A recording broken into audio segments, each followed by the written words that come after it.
Today we're going to talk about an unsolved murder case.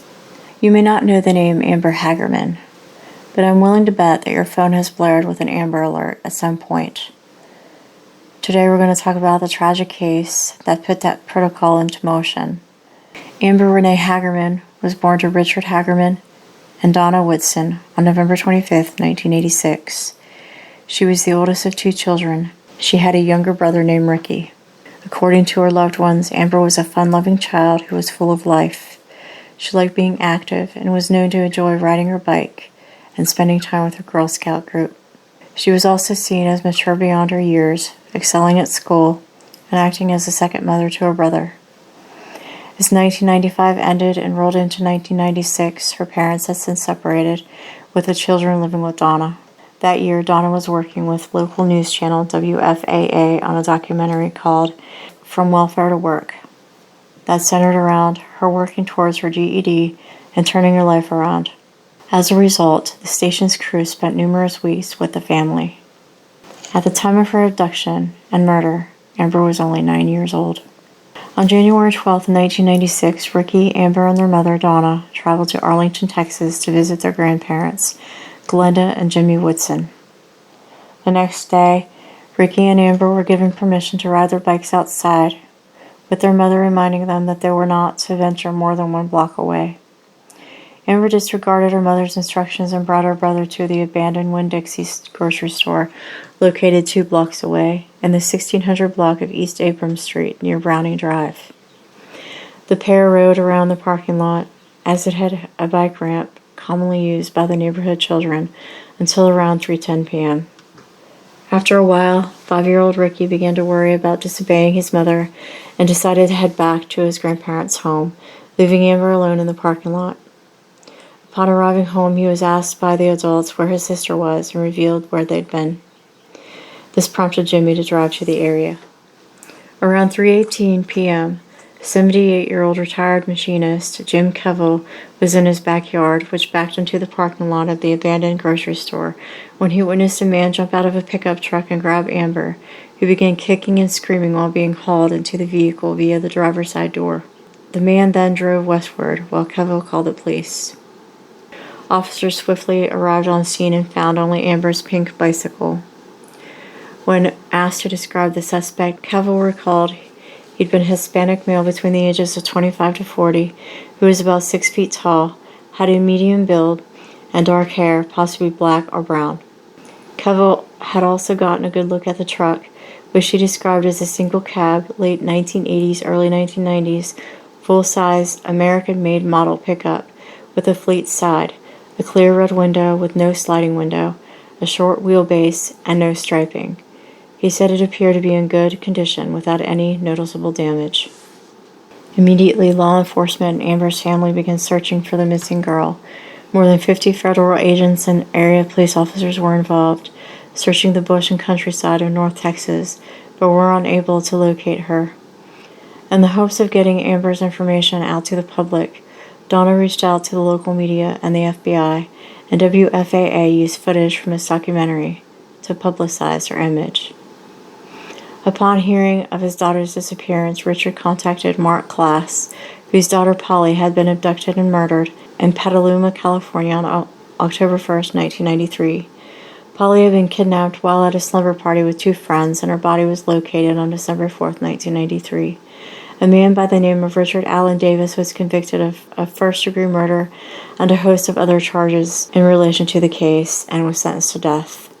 Despite the horrific crime, Polly's legacy lives on through the Polly Klaas Foundation, which works to prevent crimes against children while helping to recover those who are missing and lobbying for legislative assistance.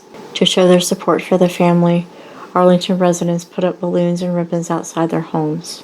At around midnight on January 17, 1993, a man walking his dog near the Forest Hills Apartments discovered Amber's nude body lying face down at the bottom of a creek bed. The area was at 2908 Forest Hollow, east of Texas 360 and north of Green Oaks Boulevard, northeast, less than 5 miles from where she had been abducted. She had several laceration wounds to her neck, and her body featured numerous bruises. The only clothing she had on was a sock on her right foot.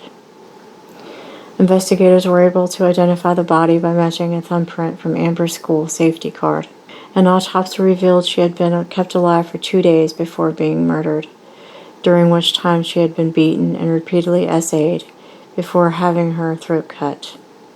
It's important to note that initially, an investigator with the medical examiner's office said he didn't know if she had been AR'd, and police have not said publicly that she was essayed.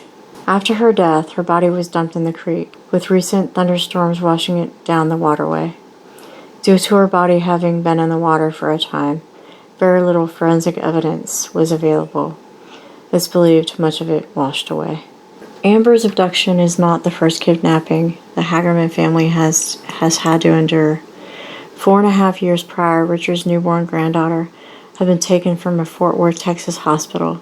She was returned 11 hours later, and the suspect was institutionalized. A task force was created to find Amber's killer. Police theorized the abduction hadn't been planned and where the suspect's behavior had likely escalated due to a recent upsetting or traumatic event. It would be disbanded in 1999. At one point, there was a $75,000 reward for information about the case. According to investigators, a self-service laundromat in the same parking lot was full of customers at the time of Amber's abduction, but it's believed they were in the country illegally and had left when they saw the patrol cars arrive on scene. Police tried to use the reward as incentive and promised no one would be deported, a promise they reassured through community interaction, but no one ever came forward with information. In 2007, a group of Atlanta college students launched a year-long investigation into the case as part of Bauder College's Cold Case Investigative Research Institute. In January 2016, Donna and Ricky, along with detectives, held a press conference to commemorate the 20th anniversary of the case and request information from the public.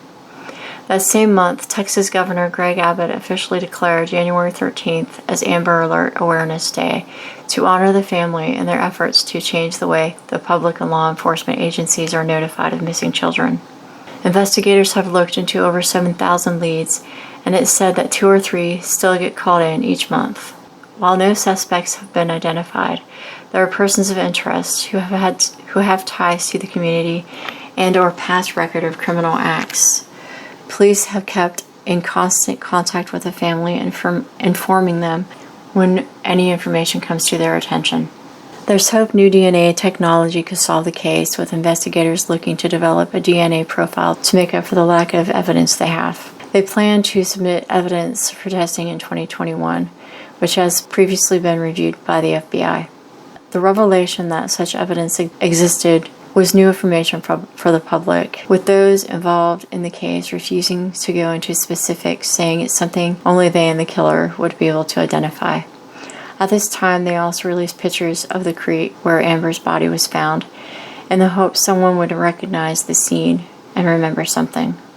There is currently a $10,000 reward available from Oak Farms Dairy for information leading to the arrest and grand jury indictment of the suspect. Amber's disappearance and murder inspired the creation of the Amber Alert System in 2000, which stands for America's Missing Broadcast Emergency Response. Prior to it coming into law, the Dallas Amber Plan was enacted in 1997. It allows law enforcement agencies and the media to disseminate information about a kidnapping almost immediately while encouraging the public to participate in the child's recovery. In 2002, Texas established the Texas Amber Alert Network. The idea for the system came from Diana Simone, a mother living in Fort Worth. She contacted a local radio station and questioned why broadcasters sent out warnings about severe weather, but not about children who had been abducted. Along with creating the Amber Alert, it also spawned the Amber Hagerman Child Protection Act, which amended the federal criminal code to apply prohibitions and penalties for aggravated SA of a person under age 12 and for SA of a person between 12 and 16 years old to any persons who, 1. crosses a state line with intent to engage in a sexual act with such minor, or 2. knowingly engages or attempts to engage in such an act in interstate or foreign commerce. On April 30th, 2003, Donna and Ricky traveled to Washington, D.C. to be present for former President George W. Bush's signing of Amber legislation into national law. In 2006, a commemorative stamp was released to honor the system's dedication to the rapid recovery of abducted children. Donna constantly wonders if things would have turned out differently if the system had existed at the time Amber was abducted. In 2015, Facebook partnered with the National Center for Missing and Exploited Children to allow Amber alerts to appear on users' news feeds and for notifications to be sent out to those in the surrounding area. In 1997, WFAA filmed a second documentary titled After Amber, which commemorated the young girl's life and featured moments which were dear to Donna. Over the years, the family has had numerous ceremonies and candlelight vigils to keep Amber's memory alive and to keep the case in public eye. In July 2019, a mural was revealed in Amber's honor in a park in Arlington near East Abrams Street and Browning Drive. There has also been a tree planted in her memory in the same area. Donna has since remarried. Unfortunately, she has had to endure more tragedies in the years since her daughter was murdered. 2 months after Amber's funeral, her then-fiancé was killed in a car accident, while her older sister passed away from complications of a seizure disorder in 1998. Over a decade later, in 2009, her husband of 9 years passed away after having a heart attack, and her father passed away after a year with cancer. Jim Kevill has since passed away, as have officers who were familiar with the case. There has been a Lifetime movie created about the case. If you have any information regarding this case, you're asked to contact the Arlington Police Department directly at 817-459-5373 or via its tip line at 817-575-8823. Those wishing to remain anonymous can submit tips via Tarrant County Crime Stoppers at 817-469-8477.